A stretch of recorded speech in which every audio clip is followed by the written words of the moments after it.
Question number 11 काफी important है और तो और हर क्वेश्चन की तरह ही ये आसान सा भी है। A manufacturer has three machine operators A B and C. एक मैन्युफैक्चरर के पास तीन मशीन ऑपरेटर्स हैं, ए बी और सी। फिर कहा गया है the first operator A produce 1% defective item. मतलब जो फर्स्ट ऑपरेटर ए है, इससे ना 1% आइटम जो निकलता है वह खराब होता है, डिफेक्टिव होता है। whereas the other two operators B and C produce 5% and 7% defective items।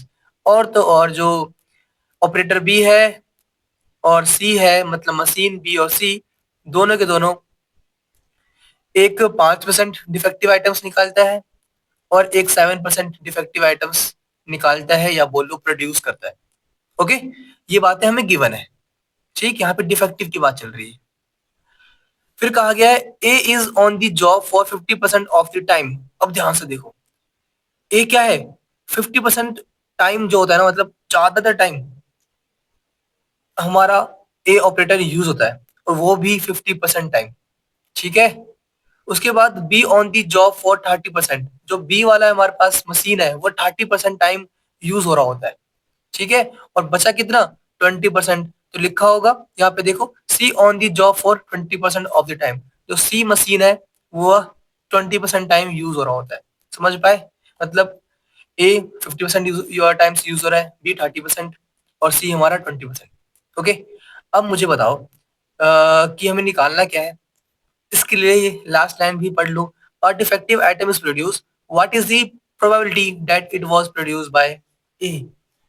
तो एक ना डिफेक्टिव आइटम मिला हमें, ठीक है, और बताओ कि इसकी क्या प्रोबेबिलिटी है कि वह मशीन ए से प्रोड्यूस हुआ है। अब क्वेश्चन समझ में आ चुका होगा आपको। अब मैं वापस से हर चीज रिपीट कर रहा हूँ। एक काम करते हैं, यहाँ पे तीन मशीन की बात हुई है और उनसे आइटम प्रोड्यूस हो रहे हैं। तो E1, E2 और E3 लेट कर लो। Item produce by machine A हमारा E1 है, E2 item produce by machine B और E3 item produce by machine सी।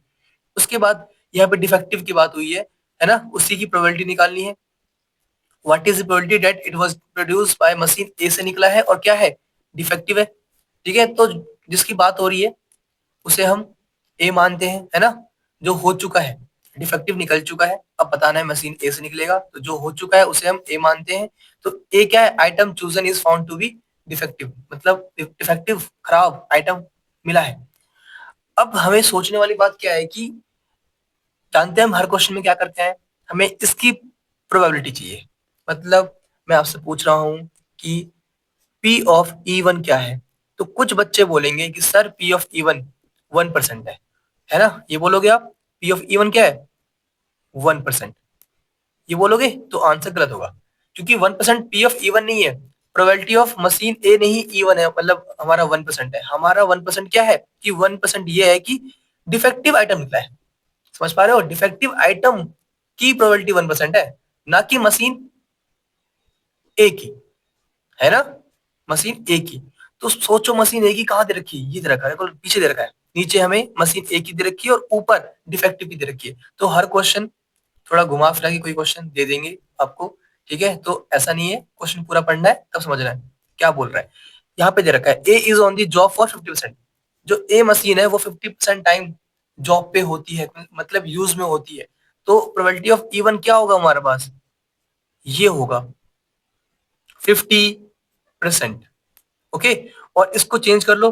50% को लिख सकते हो आप 50 अपॉन में 100। ओके, तो प्रोबेबिलिटी ऑफ E1 क्या हो गया? 50 अपॉन में 100। ठीक है, मतलब E1 क्या है? आइटम प्रोड्यूस बाय मशीन ए। ठीक है, उसके बाद प्रोबेबिलिटी ऑफ E2 की बात करते हैं। इसकी वैल्यू क्या है? E2 मतलब मशीन बी कितनी बार, कितने टाइम मतलब यूज हो रहा है, उसकी प्रोबेबिलिटी क्या है? मशीन बी यूज हो रहा है 30% टाइम्स, है ना। 30% मतलब 30 अपॉन 100। अब मशीन सी की बात कर लेते हैं, कितना, कितने टाइम यूज हो रहा है। तो मशीन सी की प्रोबेबिलिटी होगी कितनी है? 20%, मतलब 20 अपॉन 100, है कि नहीं। तो 20 अपॉन 100। इसके बाद हमें क्या निकालना होता है? इसके बाद हमें निकालना होता है जो हमें गिवन है। मतलब हमें एक डिफेक्टिव आइटम मिला है, तो डिफेक्टिव को हमने ए से डिनोट किया है। तो प्रोबेबिलिटी ऑफ ए किससे? E1 से मिला हो उसकी प्रोबेबिलिटी क्या है। तो जो हमारा E1 है वो कितना डिफेक्टिव आइटम प्रोड्यूस करता है। तो हमें पता है ये बात कि E1 जो है वो 1% डिफेक्टिव आइटम प्रोड्यूस करता है। तो 1% को क्या लिखोगे आप, सेम टू सेम 1% क्या होगा हमारे पास, 1/100। ठीक है, इसे लिखते हैं ऐसे जब हमें प्रोबेबिलिटी निकालनी होती है। वैसे ही P of defective from E2, इसकी वैल्यू क्या होगी, यहाँ पे दे रखा है बी से 5% और सी से 7% डिफेक्टिव आइटम प्रोड्यूस होता है। तो बी की बात कर रहे हैं हम, तो 5/100, क्योंकि क्योंकि हमें 5% गिवन है। और सी की बात करें तो 7%, मतलब 7/100। तो P of A from E3 है ना, तो 7/100। ये हमें बातें गिवन है। अब आप क्वेश्चन कर पाओगे। अब ये देख लो लास्ट चीज कि किसकी पूछ रहे हैं, इसकी या इसकी या इसकी, जिसकी पूछ रहे होते हैं उसको हम ऊपर लिखते हैं और टोटल को हम नीचे लिखते हैं, है ना। तो किसकी पूछी गई है, what is the probability that it was produced by machine A, A से प्रोड्यूस हुआ है, उसकी प्रोबेबिलिटी निकालनी है और वो क्या है, डिफेक्टिव है ना। तो डिफेक्टिव है मतलब किसकी निकालनी है, डिफेक्टिव मतलब ए। तो प्रोबेबिलिटी ऑफ हमें E1 निकालनी है जब हमें डिफेक्टिव मिल चुका। ओके, तो गिवन है कि डिफेक्टिव है और किससे निकला है, मशीन ए से निकला है ना। और ए को हमने क्या माना है, आइटम प्रोड्यूस बाय मशीन ए, इसको हमने E1 लिखा है।